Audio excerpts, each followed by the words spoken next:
Do not skip this video. What you are about to see happened in a real courtroom and changed the entire country's justice system.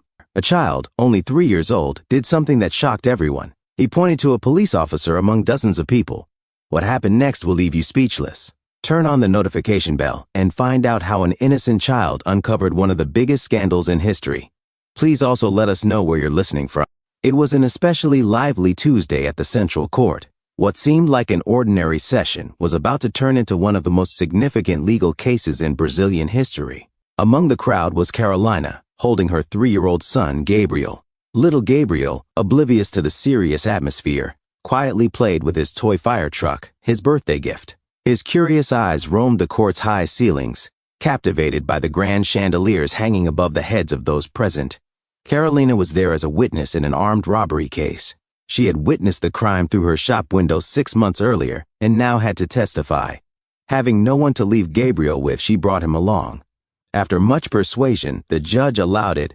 The formal atmosphere of the court sharply contrasted with the child's innocence. While lawyers in their impeccable suits hurried through the corridors, Gabriel stayed in his own little world, driving his toy truck across the armrest of his chair. Then, the side doors opened for the bailiffs and police officers assigned to maintain courtroom security. A line of uniformed men and women entered, taking their usual positions. It was routine. No one paid much attention. No one except Gabriel. Suddenly, he stopped playing, his wide eyes fixed on one particular point in the room. His toy fire truck slipped from his small hands, crashing to the floor and echoing through the quiet hall. With a serious look far beyond his years, Gabriel raised his little finger and pointed straight at one of the police officers. "There he is!" His child's voice rang out, breaking the courtroom's solemnity. "Mama, it's him!" Silence filled the room as heads turned first to the boy, then to the pointed officer, who instantly turned pale. No one knew it yet, but that innocent gesture was about to trigger a chain of events that would forever alter the justice system. The officer Gabriel pointed at, Sergeant Silva, stood frozen, his face a mixture of surprise and fear. Carolina noticed his hands, previously steady, were now trembling. Judge Antonio Pereira, who was preparing to start the session, felt the tension rise. "Mama, it's him. That's him," Gabriel insisted with alarming certainty. Carolina, embarrassed by the attention, tried to calm her son, but Gabriel refused to be quiet, his eyes locked onto the officer. Sergeant Silva took a step back, trying to blend into the wall. Prosecutor Dr. Paulo Marquez watched with growing curiosity. With 20 years of experience, he trusted his instincts, and something about Silva's behavior triggered alarms. It wasn't the reaction of a wrongly accused man. It was the reaction of someone who had just seen a ghost. "Let's take a short recess," the judge announced, sensing the growing tension. "Sergeant Silva, I would like to speak with you in my chambers." As whispers filled the courtroom, Dr. Paulo approached Carolina quietly. "Ma'am, can you tell me why your son reacted that way?" Still confused, Carolina replied, I don't know. Gabriel has never seen him before. We're just here for my testimony about the robbery." The prosecutor frowned. "Did you see the robbers' faces?" "No. They wore masks, but one of them—" Carolina paused, realization dawning in her eyes. One walked with a limp on his right leg. All eyes shifted to Sergeant Silva as he walked toward the judge's chambers, limping slightly on his right leg. Prosecutor Paulo gave a subtle signal to court security to block all exits. His instincts told him they were on the verge of exposing something huge. Hours later, the incident had spiraled into a full-blown investigation. While Silva was detained for questioning, a special team began digging into his record. What they found went far beyond anyone's expectations. "Get me every case Silva was involved in over the past 5 years, Paulo ordered. The prosecutor's office quickly turned into an impromptu investigation center. Stacks of files piled up. A disturbing pattern emerged. In every robbery, victims mentioned a suspect with a limp. Silva was always the first officer at the scene and played a key role in the investigations. Carolina and Gabriel were placed under special protection. Gabriel, still too young to grasp the enormity of what he had triggered, played in a safe room, but whenever Silva's name was mentioned, he froze in fear. "Ma'am," Paulo said gravely, showing Carolina a file. "You need to see this." Dozens of police reports were spread before her, all featuring robberies with masked suspects, one limping on his right leg. But that wasn't all. Investigators also discovered massive deposits into offshore accounts linked to fake companies, coinciding exactly with the dates of the robberies.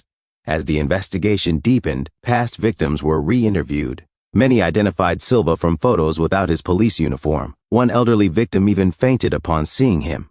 "It's him. He was there," she trembled. "He wore a mask, but I'll never forget those eyes. And that limp." The scandal grew when other officers began coming forward. One young cop speaking anonymously said, "He led a complex scheme. He used privileged police information to select targets, committed the robberies himself, then was assigned to investigate them, framing innocent suspects." The investigation exploded in the media. 3-year-old exposes police crime ring, screamed headlines. Central Court became the epicenter of Brazil's biggest corruption scandal. After 48 hours of intense interrogation, Sergeant Silva finally broke. "It started 7 years ago," he confessed on video. "We used privileged police information to target vulnerable people, traders, the elderly, anyone likely to have cash at home. Then we robbed them." The investigation uncovered a vast network involving 3 senior detectives and even a retired judge. This wasn't just crime. It was systemic manipulation, Paulo said at a press conference. They framed innocent people while staying untouchable themselves. Carolina's shop had been just one of many targets. When Gabriel pointed at Silva, Carolina later said, "I suddenly connected the dots. That limp, I saw it during the robbery. But my mind refused to believe a cop could be a criminal." Gabriel became an unwitting hero. Psychologists praised his ability to recognize subtle behavioral cues adults missed. Dressed in uniforms, people command trust. But children are guided by instinct, Dr. Vanessa Moreira explained. The investigation also exposed a massive money laundering operation. Over 50 million reais had been moved through cryptocurrency and shell companies. Each new document revealed more layers, said lead investigator Patricia Almeida. What began with a child's gesture became the largest anti-corruption operation in local police history. Previous victims finally found peace. Wrongfully convicted people were released. "My father died believing street thugs robbed him," said one tearful victim. "Now we know it was the very people who were supposed to protect us." Months later, after Gabriel's gesture changed the justice system, reforms were sweeping through the country. Dubbed the Gabriel Protocol, new rules mandated independent oversight, body cameras for all operations, and AI tools to detect suspicious police behavior. Carolina was invited to share her story publicly. "I never imagined that day in court would change so many lives," she said emotionally. "My son unknowingly exposed a crime and transformed a system." Little Gabriel, now 4, remained blissfully unaware of his impact. His photo, pointing his finger, became a national symbol with the slogan, "Truth can come from the purest sources." All recovered stolen funds were used to modernize the police and support victims. "This case taught us to look beyond appearances," said Paulo, now head of the new anti-corruption unit.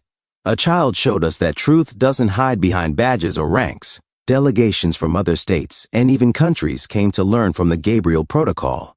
Law schools and police academies began studying the case. "This reminds us," said an international security expert, "sometimes we need a child's innocence to see what our prejudices blind us to." A memorial was built to honor the victims, and a psychological support program was launched for those affected. Gabriel, meanwhile, simply remained a happy child, unaware that his innocent gesture had planted the seeds for sweeping change. "Sometimes," Carolina said during the opening of a new police oversight center, "we need to set aside our adult sophistication and embrace the simplicity of a child's perspective. My son taught us that truth is clear as day, if only we have the courage to point to it."